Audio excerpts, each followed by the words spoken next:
INS Vikrant کے حوالے سے بات ہوئی، کیونکہ انڈین سوشل میڈیا جو تھا اور ان کا اپنا میڈیا بہت زیادہ ہائپ کریٹ کر رہا تھا، اور پھر اس کے بعد ٹیلی گراف کی ایک سٹوری آئی، پھر کراچی کی بندرگاہ کے حوالے سے کہ اس کے اوپر اٹیک ہونے والا ہے. پھر آپ دیکھتے ہیں کہ انڈین نیوی جو ہے وہ ہم سے 3 گنا وہ بڑی ہے. تو لیکن آپ نے یہ بھی کہا کہ ہماری جو فورس جو ہے وہ خاموش فورس ہے. تو کیا یہ جو خاموشی تھی کسی طوفان کا پیش خیمہ تھی جس کی وجہ سے وہ اٹیک نہیں کر سکے؟ کیونکہ ادھر تو لڑائی ہو رہی تھی اب آرمی کی بھی اور فضائیہ کی بھی. جی بہت شکریہ. وہ انڈین میڈیا نے تو آپ نے دیکھ لیا تھا کہ وہ کراچی پہ وہ اور باقی بھی لاہور کی بندرگاہ پہ بھی قبضہ کر لیا تھا جو آپ نے دیکھا اس پہ. تو وہ تو let's keep that aside. So again میں نے کہا نا کہ یہ بھی جو ٹیلی گراف کی بھی جو ساری یہ انفارمیشن آپریشنز ہیں اور جو میں نے آپ کی کیپیبلٹی بتا دی، and Indian navy also understands کہ اس کی کیا کیپیبلٹی ہے. اور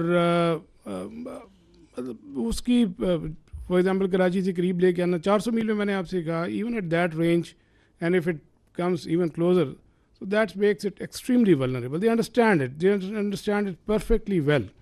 ایک تو جو کوآرڈینیٹڈ تھریٹ ہے naval air arm and Pakistan air force جو جنریٹ کرتی ہے وہ، اور ایون جو ہماری سب سرفس ایلیمنٹس ڈپلائڈ تھے تو وہ دے فلی انڈرسٹوڈ ایٹ آل ٹائمز کہ کیا تھریٹس ہیں. لیکن ظاہر ہے کہ میں نے جیسے کہا کہ جو وار کی پروسیکیوشن ہوتی ہے that's not an isolated service matter, that is coordinated at all 3 services level. تو وہ اس میں جو ڈیسیژن میکنگ ہوتی ہے وہ اسی حساب سے ہوتی ہے. اور لائک یہ میں نے کہا نا آئی ڈومین میں جیسے آپ نے ٹیلی گراف کا ذکر کیا اور پھر وہ ایک تھوڑی سی تشویش سی پھیلی، تو وہ مور آف آئی ڈومین میں تھا. وہ تو جب اس سے بہت پہلے بھی جو ہے around I think 23 26 of April بھی جب وہ کاروبار سے نکلا تھا تو اسی دن وہ کراچی پہ پہنچ بھی چکا تھا. تو وہ بھی اس دن آپ نے ان کی میڈیا میں دیکھا ہوگا. تو وہ یہ سب اسی آئی ڈومین میں تھا. اور capability they all understand and while I am not undermining لیکن I am just be factually correct. We understand we have our plan ready.